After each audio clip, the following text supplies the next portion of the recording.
नमस्कार, welcome divine audio book में परमहंस योगानंद जी की योगी कथामृत ऑटोबायोग्राफी ऑफ अ योगी।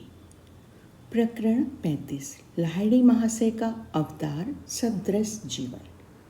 हमें इसी प्रकार सारी धार्मिक परंपराओं का पालन करना होगा। वेस्टिस्ट यूहन्ना को यह कहकर उनसे दीक्षा देने का अनुरोध करने में ईसा मसीह अपने गुरु के दिव्य अधिकारों को स्वीकार कर रहे थे।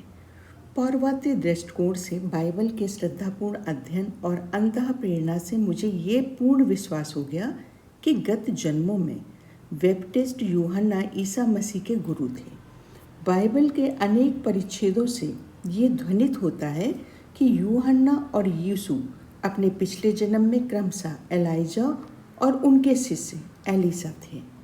पुराने नियम में यही नाम दिए गए हैं। यूनानी अनुवादकों ने इन प्रकार को इलियास और इलीसियस लिखा है, इसलिए नए नियम में ये नाम इस यूनानी रूपों में ही दिए गए।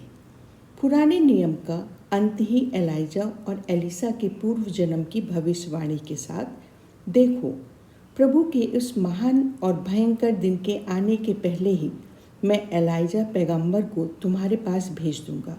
इस प्रकार प्रभु के आने के पहले भेजे गए यूहन्ना एलाइजा का जन्म ईसा से थोड़ा पहले उनके अग्रदूत का काम करने के लिए हुआ।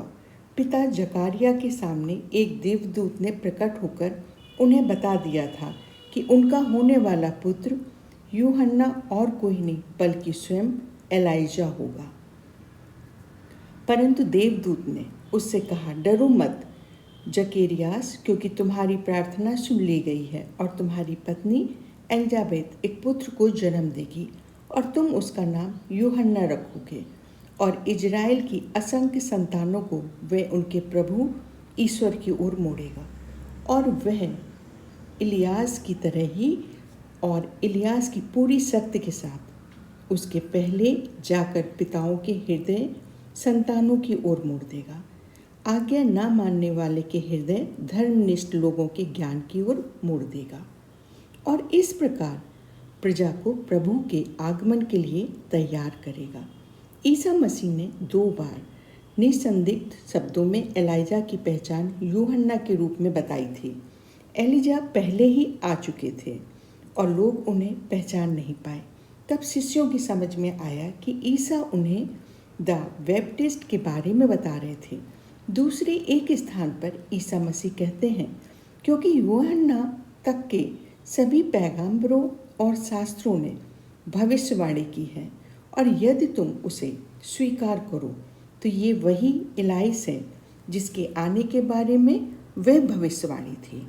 जब यूहन्ना ने इससे इनकार किया कि वह इलियास है तो उनका अभिप्राय था कि यूहन्ना की दीन भूमिका में वे महान गुरु एलाइजा के वाय गौरव एवं प्रताप का प्रयोग नहीं करने वाले थे।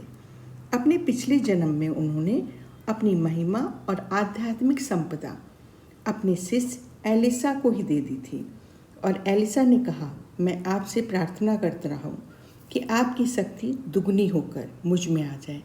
तब एलाइजा ने कहा, तुमने बड़ी मुश्किल चीज़ मांगी है, फिर भी जब मुझे तुमसे दूर किया जाए तब तुम अगर मुझे देख सके तो तुम्हारी इच्छा पूर्ण हो जाएगी। और एलाइजा की पूर्ण आध्यात्मिक संपदा एलिसा में आ गई। भूमिकाओं में अदला बदली हो गई, क्योंकि एलिजा यूहन्ना के लिए अब आध्यात्मिक दृष्टि से पूर्ण एलिसा ईसा का प्रकट गुरु बनने की कोई आवश्यकता नहीं रही थी। जब पहाड़ पर ईसा का शरीर दिव्य शरीर में रूपांतरित हुआ तब उन्होंने अपने गुरु इलियास को ही मूसा के साथ देखा था। क्रॉस पर यातना की पराकाष्ठा में ईसा पुकार उठे, एली एली लामा साबाक्तानी, अर्थात मेरे प्रभु तुमने मुझे क्यों त्याग दिया। वहाँ जो लोग खड़े थे उनमें से कुछ ने जब ये सुना तो उन्होंने कहा, ये आदमी इलाइस को पुकार रहा है। देखते हैं कि इलायस इसे बचाने के लिए आता है या नहीं। यूहन्ना और ईसा के बीच जो कालातीत गुरु शिष्य संबंध था वही बाबा जी और लाहिड़ी महाशय के बीच भी था। मृत्युंजय गुरु अत्यंत वात्सल्य के साथ अपने शिष्य के 2 जन्मों के बीच के अथाह सागर को पार कर बालक लाहिड़ी और फिर युवा लाहिड़ी द्वारा उठाए गए कदमों का मार्गदर्शन करते रहे। शिष्य के जीवन के 33वें वर्ष में पदार्पण करने से पहले बाबा जी ने प्रकट रूप से पुनः उस संबंध को स्थापित करना उपयुक्त नहीं समझा जो कभी टूटा ही नहीं था। रानीखेत के पास अल्प समय के मिलन के बाद निस्वार्थ स्वामी गुरु ने अपने प्रिय शिष्य को अपने पास नहीं रखा, बल्कि लाहिड़ी महाशय को जगत में अपना जीवन कार्य पूरा करने के लिए छोड़ दिया। मेरे पुत्र, जब भी तुम्हें मेरी आवश्यकता होगी मैं आऊँगा। कौन सा मर्द प्रेमी इस प्रकार के वचन में निहित अनंत तथ्यों की पूर्ति कर सकता है। 1861 में काशी के एकाकी कोने में एक महान आध्यात्मिक पुनरुत्थान का श्री गणेश हुआ। साधारण लोक समाज इससे पूर्णतः अनभिज्ञ थे।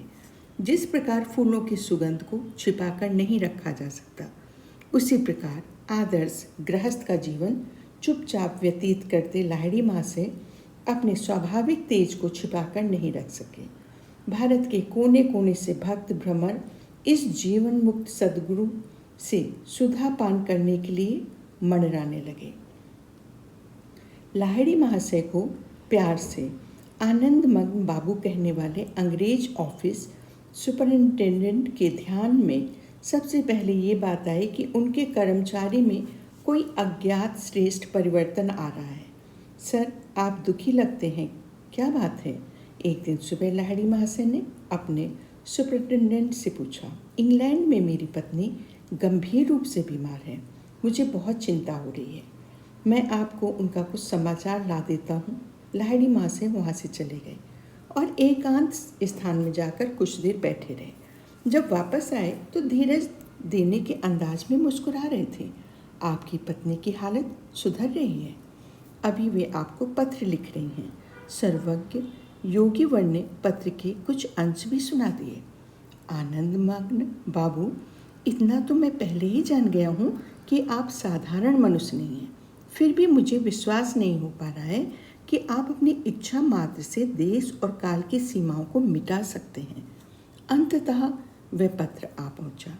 देखकर सुपरिटेंडेंट चकित रह गए कि पत्र में न केवल उनकी पत्नी के अच्छी होने के शुभ समाचार थे, बल्कि उन्हीं शब्दों में वे वाक्य भी थे जो महान गुरु ने कई सप्ताह पूर्व कह सुनाए थे। कुछ महीनों बाद पत्नी भी भारत आ गई। जब लाहिड़ी महाशय से मुलाकात हुई तो वह श्रद्धा और आदर के साथ उन्हें देखती ही रह गई। फिर बोली, सर, महीनों पहले लंदन में अपनी रुग्णशैया के पास तेजस्वी प्रकाश में मैंने आपको ही देखा था। उसी क्षण मैं पूर्ण स्वस्थ हो गई और थोड़े ही दिन बाद भारत की लंबी समुद्र यात्रा करने में मैं समर्थ हुई। दिन प्रतिदिन महान गुरु 1-2 साधकों को क्रिया योग की दीक्षा देते थे। अपने इस आध्यात्मिक कर्तव्यों एवं व्यावसायिक तथा पारिवारिक जीवन के उत्तरदायित्व के अलावा वे शिक्षा के क्षेत्र में भी सोत्साह हिस्सा लेते थे। उन्होंने कई घरों में छोटी छोटी पाठशालाएं शुरू करवा दी थी और काशी के बंगाली टोला मोहल्ले में एक बड़े हाई स्कूल के विकास में सक्रिय योगदान भी दिया। साप्ताहिक सभाओं में जो बात गीता सभा के नाम से प्रतिष्ठित हुई, महान गुरु अपने जिज्ञासुओं को शास्त्रों का अर्थ समझाते थे। इन बहुमुखी गतिविधियों द्वारा लाहिड़ी महाशय उस सामान्य प्रतिवाद का उत्तर देने की चेष्टा कर रहे थे। व्यावसायिक और सामाजिक कर्तव्यों को निभाते निभाते ध्यान धारणा का समय ही कहाँ बचता था। इस महान गृहस्थ योगी गुरु का पूर्ण संतुलित जीवन हजारों नर नारियों के लिए प्रेरणा का स्रोत बन गया। केवल साधारण सा वेतन पाते हुए भी, किफ़ायती खर्च करते हुए, ये आडंबरहीन गुरु जिनके पास कोई भी पहुंच सकता था, अत्यंत स्वाभाविक तरीके से सुखपूर्वक संयमित सांसारिक जीवन व्यतीत कर रहे थे। साक्षात परंपरा के आसन पर विराजमान होते हुए भी लाहिड़ी महाशय बिना किसी भेदभाव के सभी लोगों का आदर करते थे। जब उनके भक्त उन्हें प्रणाम करते तो वे उत्तर भी उन्हें नमस्कार करते हुए गुरु के पांव छूने की प्राचीन पौवर्त प्रथा होते हुए भी वे स्वयं ही शिशु सुलभ विनम्रता के साथ दूसरों के पांव भी छू लेते थे, पर दूसरों को कभी अपने पांव नहीं छूने देते थे। हर धर्म के लोगों को क्रिया योग दीक्षा का दान लाहिड़ी महाशय के जीवन का एक उल्लेख विशिष्टता थी। केवल हिंदू ही नहीं बल्कि उनके प्रमुख शिष्यों में मुसलमान और ईसाई भी थे। द्वैतवादी हो या अद्वैतवादी, चाहे वो किसी भी धर्म का अनुयायी हो या किसी भी प्रचलित धर्म को न मानता हो, विश्व गुरु सबका निष्पक्ष रूप से स्वागत करते और उन्हें शिक्षा देते। उनके एक मुसलमान शिष्य अब्दुल गफूर खान अत्यंत ऊंची अवस्था में पहुंच गए थे। स्वयं सर्वोच्च ब्राह्मण जाति के होते हुए भी लाहिड़ी महाशय ने अपने समय की कट्टर जाति व्यवस्था को तोड़ने की दिशा में साहसिक कदम भी उठाए। जीवन के सभी क्षेत्रों के लोगों को इस गुरु की सर्वव्यापी छत्र छाया में आसरा मिलता था। सभी ईश प्रेरित संतों के समान ही लाहिड़ी महाशय ने भी समाज के पतित दलितों के हृदयों में आशा की नई किरण जगाई। ये याद रखो कि तुम किसी के नहीं हो और कोई तुम्हारा नहीं है। इस पर विचार करो कि किसी दिन तुम्हें इस संसार का सब कुछ छोड़कर चला जाना हो, इसलिए अभी से ही भगवान को जान लो। महान गुरु अपने शिष्य से कहते, ईश्वर अनुभूति के गुब्बारे में प्रतिदिन उड़कर मृत्यु की भावी सूक्ष्म यात्रा के लिए अपने को तैयार करो। माया के प्रभाव में तुम अपने को हांड मास की गठरी मत मान लो, जो दुखों का घर मात्र है। अनवरत ध्यान करो ताकि तुम जल्दी से जल्दी अपने को सर्व दुख क्लेश मुक्त अनंत परमत्व के रूप में पहचान सको। क्रिया योग की गुप्त कुंजी के उपयोग द्वारा देह कारागार से मुक्त होकर परम तत्व में भाग निकलना सीखो। गुरुवर अपने विभिन्न शिष्यों को अपने अपने धर्म के अच्छे परंपरागत नियमों का निष्ठा के साथ पालन करने के लिए प्रोत्साहित करते थे। मुक्त की व्यवहारिक प्रविधि के रूप में क्रिया योग के सर्वसमावेशक स्वरूप के महत्व को स्पष्ट करने के बाद फिर लाहिड़ी महाशय अपने शिष्यों को अपने अपने वातावरण एवं पालन पोषण के अनुसार अपना जीवन जीने को स्वतंत्रता देते थे। वे कहते थे, मुसलमान को रोज़ 5 बार नमाज पढ़ना चाहिए, हिंदू को दिन में कई बार ध्यान में बैठना चाहिए, ईसाई को रोज़ कई बार घुटनों के बल बैठकर प्रार्थना करके फिर बाइबल का पाठ करना चाहिए।